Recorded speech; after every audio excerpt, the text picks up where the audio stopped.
Yo, halo Bray, kembali lagi di Gaptek.id dan ini adalah RX 570 ROG Strix. Pada unit review yang ada di gua ini adalah RX 570-nya yang 4GB.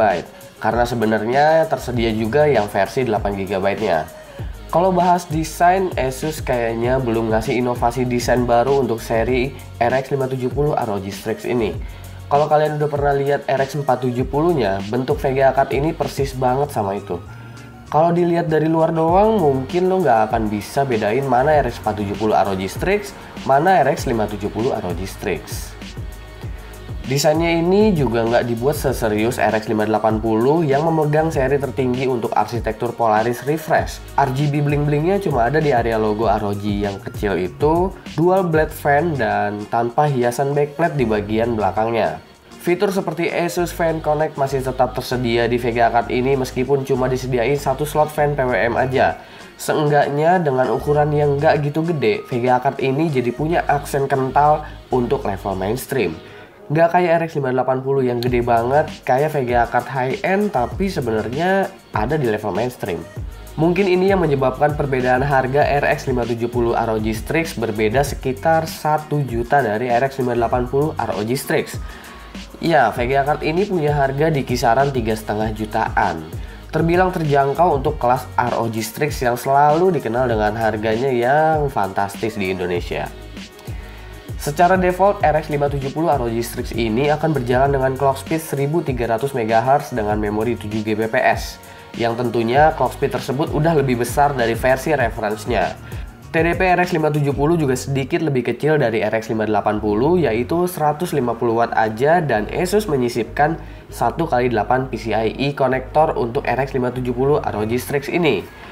Di bagian output displaynya, Asus memberikan 2x DVI-D, 1x HDMI, dan 1x DisplayPort. Yang sebenarnya gue lebih prefer kalau DVI-nya cuma dikasih satu dan diganti ke HDMI. Gue juga belum tahu kenapa Asus kasih 2 DVI di sini. Tapi dibalik itu semua, yang gue senang dari ROG Strix adalah pemilihan GPU-nya yang rata-rata memang potensial untuk di overclock, sehingga bantuan komponen pendukung lainnya seakan-akan gak mubazir. Headroom overclocking RX 570 ROG Strix ini terbilang cukup besar, karena gue sempat menjalankan VGA card ini di 1450 MHz dan memori 8 Gbps di 1,25 volt. Overclocking yang gue lakukan di sini menggunakan tools Asus GPU Tweak 2 yang bisa di-download di website resminya.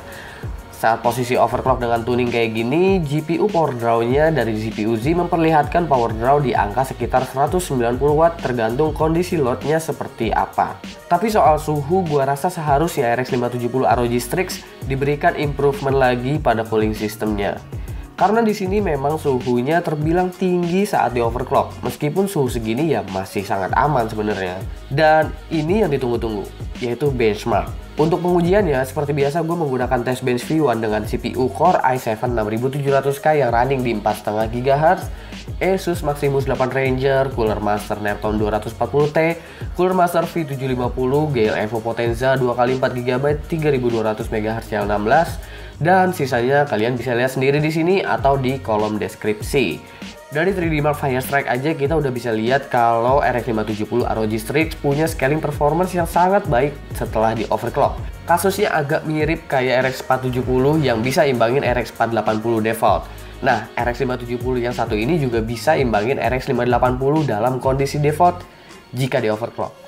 Di 3D Mark Time Spy juga kayak gitu. Perbedaan yang nggak gitu jauh dengan RX 580 default ini bikin gue mau bilang kalau RX 570 adalah sweet spot GPU mainstream untuk saat ini.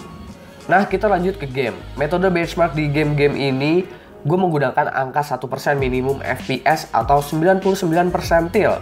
Bagi yang belum tahu, 99 persentil adalah angka FPS yang paling rendah dari seluruh frame time saat game dijalankan.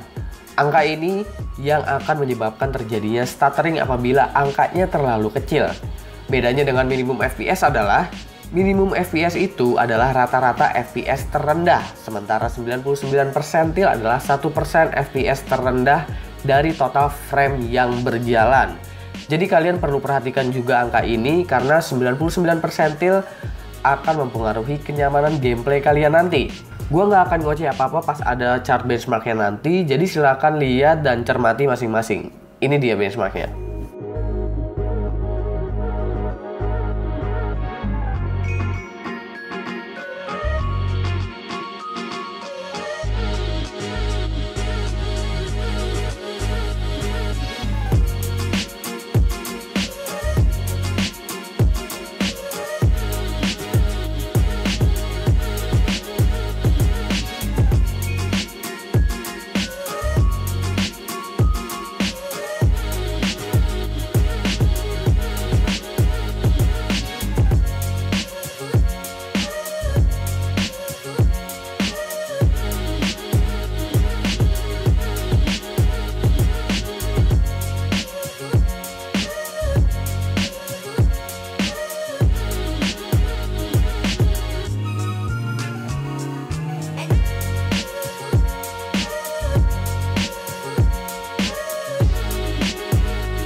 Untuk seri yang 4GB ini di resolusi 1080p gua rasa emang bener-bener sweet spot banget.